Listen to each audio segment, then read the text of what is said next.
I think that life is an enormous mystery, and that fundamentally, for want of a better word, it is a spiritual mystery. We're on a spiritual journey here.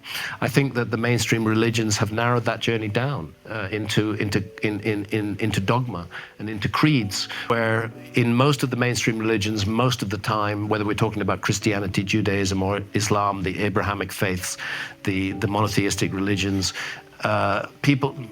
There are exceptions, but a lot of people are not having any direct contact with spirit. They're being taught what to think. They're being told what to think by basically a bureaucrat who happens to be a priest or a rabbi or a mullah who's saying, these are the teachings, you must adhere to these teachings. And actually, if you don't adhere to them, we're going to censor you in some way or another.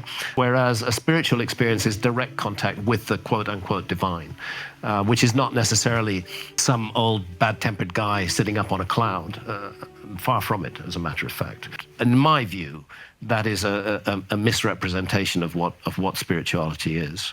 And we could get into all kinds of controversial areas here. I don't know. Have you been in direct contact with a higher power through your experiences? Yes, on psychedelics, I've particularly on ayahuasca, I have felt the presence of the entity that I call Mother Ayahuasca.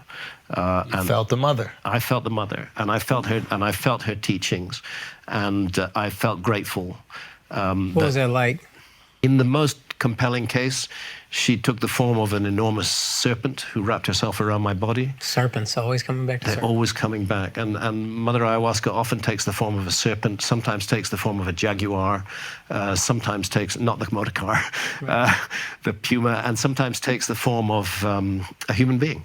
Was there any fear? The message was, no, I didn't feel fear. I felt enormously... was wrapping around? No, I felt enormously comforted. And again, I got a message that I've had many times, is that you won't be good at giving love to others if you don't love yourself, if you're constantly hating yourself. And I've gone through long periods of my life where I have felt very negative about myself.